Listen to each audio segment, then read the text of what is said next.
Welcome back, everyone. We're diving into Patrick Lencioni's The Five Temptations of a CEO. Oh, that's a good one. I love that book.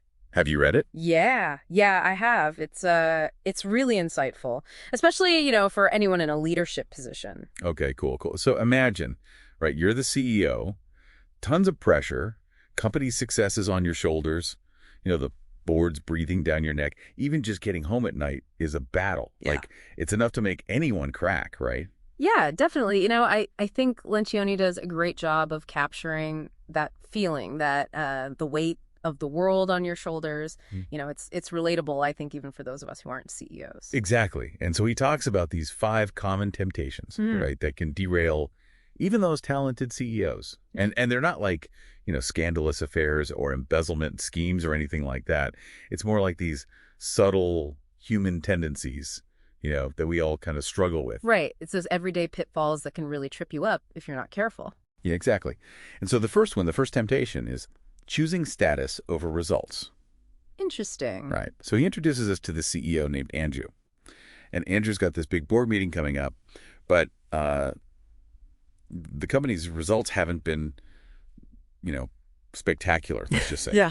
And so he's way more concerned about, like, how is he going to look in front of the board than he is about actually addressing the underlying issues. I see. Right. So he's focused on saving face rather than, actually improving the company's performance. Yeah, and that's where things get interesting, right? Because this temptation, it's really all about ego. It's about wanting to appear successful, even if the reality doesn't quite match up. And that desire to project this image of success, it can lead to decisions that prioritize short-term optics over actual long-term substance. Totally. It's like he's putting on a show. Yeah. Right.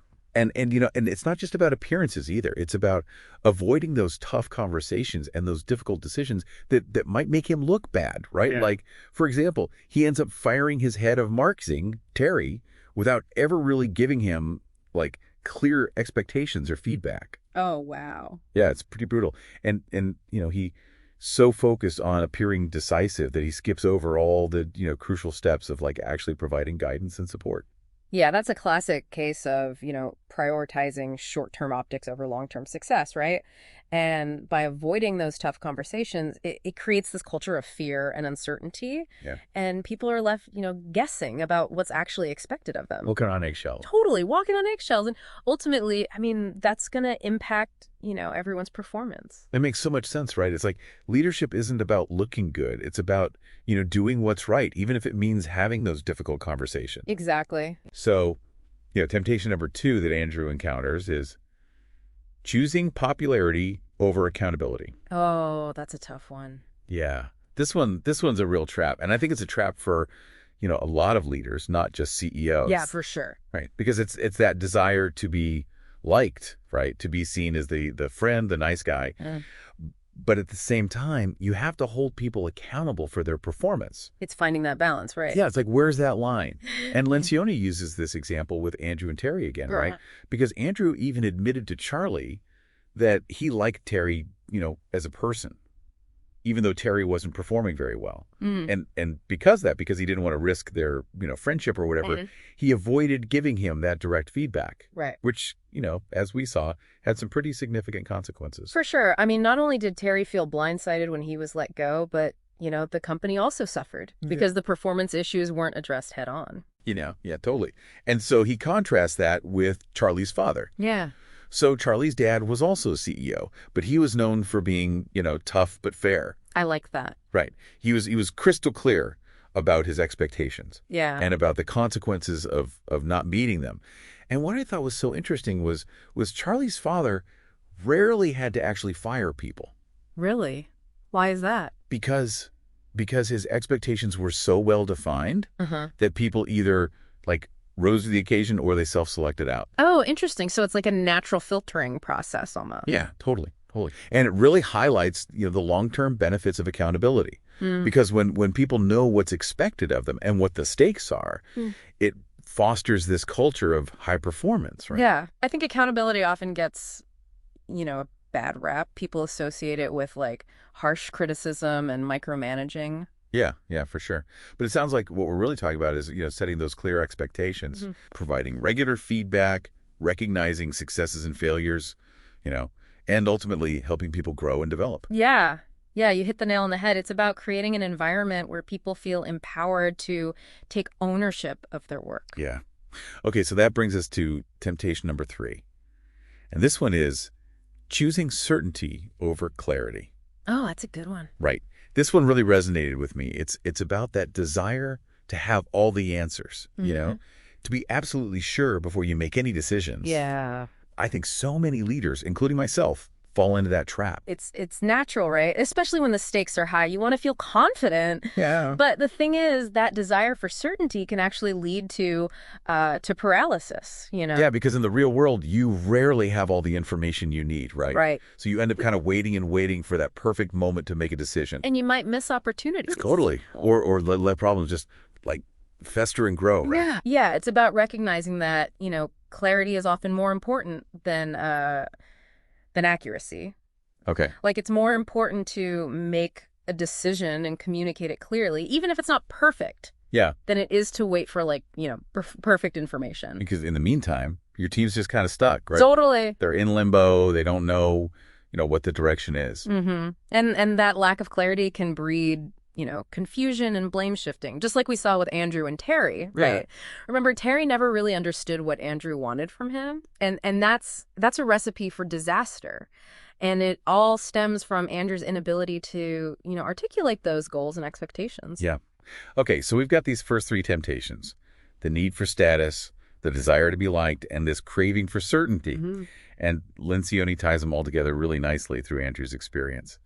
And it's fascinating, to see how they intertwine and kind of reinforce each other. It's like a vicious cycle, isn't it? Yeah. One temptation feeds into the next. And it creates this cascade of, dysfunctional behaviors. Yeah. But what I think is so insightful is how he then introduces the next temptation, which is the need for harmony. Right. And so Andrew's journey gets even more interesting because he meets all these other CEOs who've also faced these same struggles. Oh, wow. And they all kind of come together in this impromptu support group, to kind of learn from each other's experiences. I love that. It shows that, these temptations, they're not unique to Andrew, right? These are common challenges that leaders face. Yeah. Regardless of, their industry or experience. Totally. And that brings us to temptation number 4, choosing harmony over productive conflict.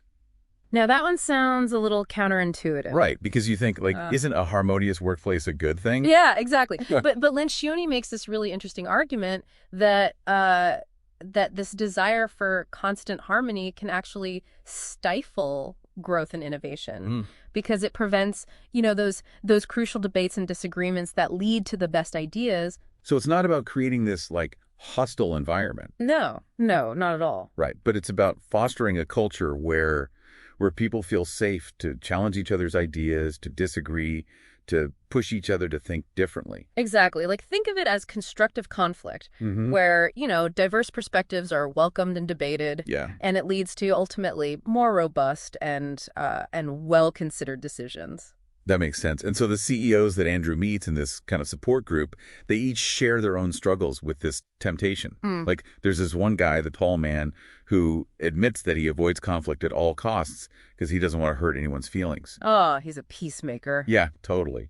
But it ends up, stifling honest and open communication. Right, because without that open dialogue, you miss out on valuable insights. Yeah. And it makes me think about how we often associate conflict with negativity, right? Right. But really, it's just a difference of opinions. Yeah. And if those differences are expressed, respectfully and with the shared goal of finding the best solution, then it can be incredibly productive. Totally. It can be a really positive thing. It's about shifting our perspective. Yeah. Recognizing that conflict, when handled appropriately, can be this powerful tool. Okay, so now on to the final temptation, the one that Charlie saves for last. And it's choosing invulnerability over trust. Ooh, interesting. This one really struck a chord with me because, it challenges this traditional view of leadership as being strong and having all the answers. Yeah, I think that's a really powerful concept because what Lencioni is suggesting is that true strength, actually comes from vulnerability. Interesting. It comes from being willing to admit that you don't have all the answers, to show your weaknesses and to ask for help. Which sounds kind of counterintuitive, right, in the business world. Like, aren't CEOs supposed to project this image of, confidence and control? Yeah, that's the traditional model. Yeah. But Lencioni argues that that this facade of invulnerability actually prevents leaders from building genuine trust with their teams. Because when you're always trying to appear perfect, Yeah. it creates this distance, right? Yeah. And it makes it harder for people to connect with you, to share their own struggles and ideas. Exactly. Exactly. And when you, as a leader, allow yourself to be vulnerable, to admit mistakes, to ask for help, you're creating an environment where people feel safe to do the same. Yeah. And it fosters this culture of trust and open communication, which are essential for building strong teams. Makes sense. So it's about being human, Yeah. being real, and recognizing that you don't have to have it all figured out.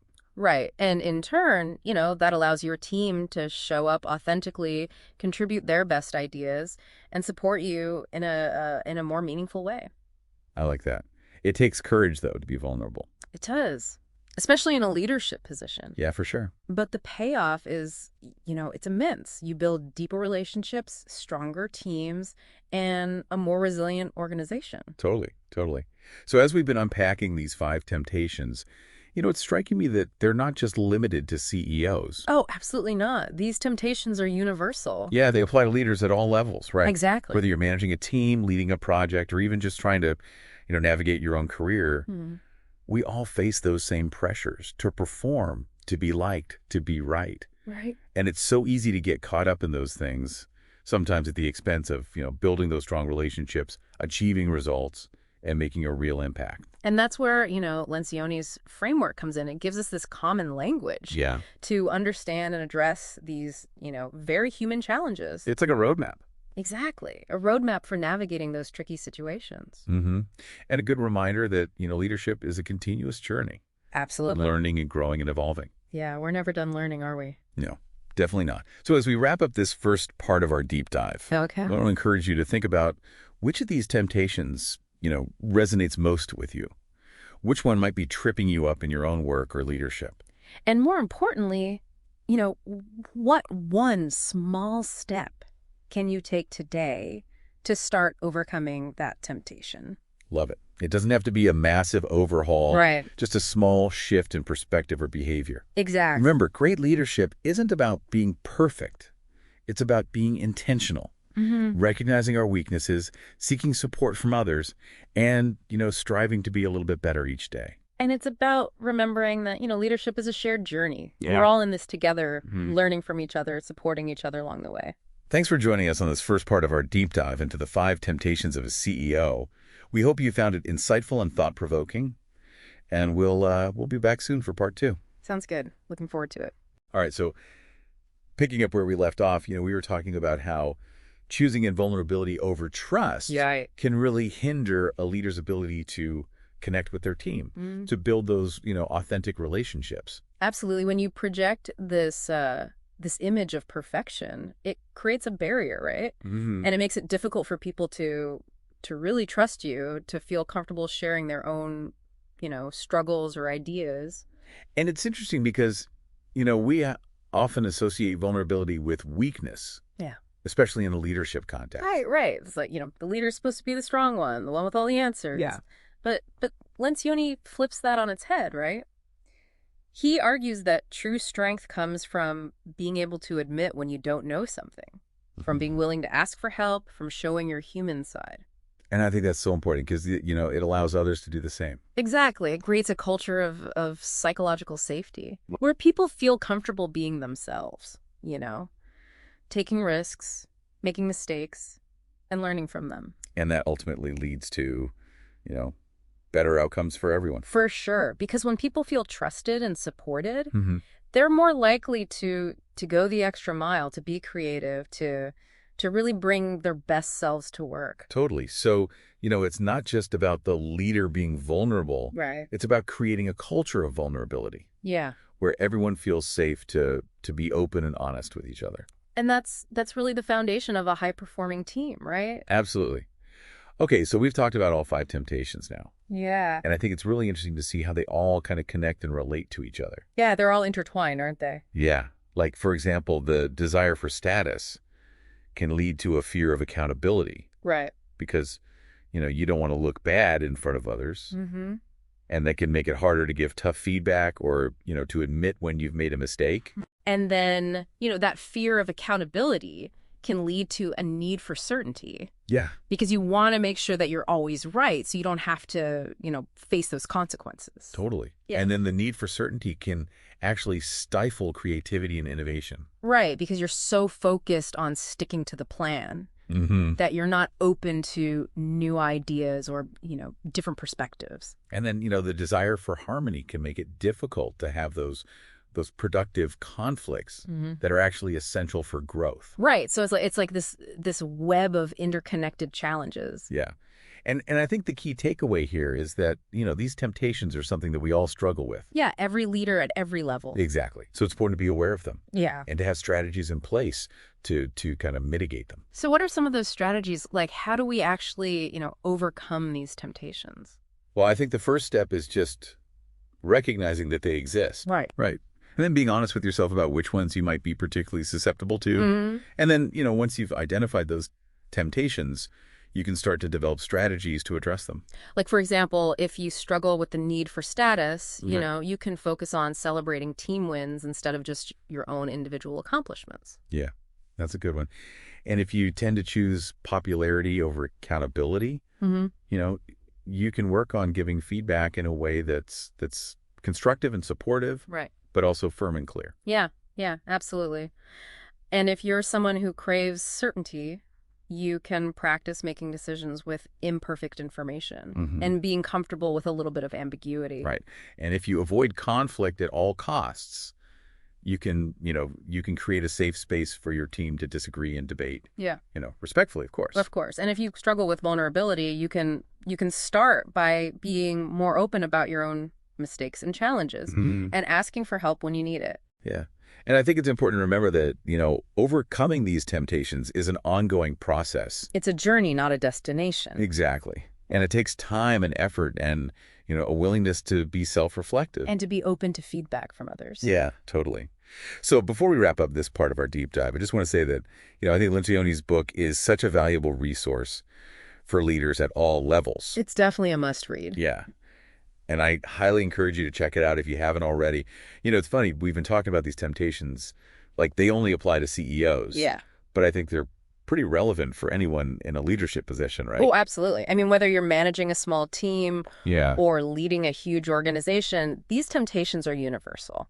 It's that human element of leadership. Right. It's like regardless of the context, we all face those pressures, to perform, to be liked, to have all the answers. It's so easy to fall into those traps. Yeah, it is. And I think what Lencioni does so well is he gives us this framework, this language to understand those challenges Yeah. and to start to address them in a more, intentional and effective way. It's like he shines a light on those blind spots that we all have. Exactly. And he helps us to see, how those blind spots can actually sabotage our leadership.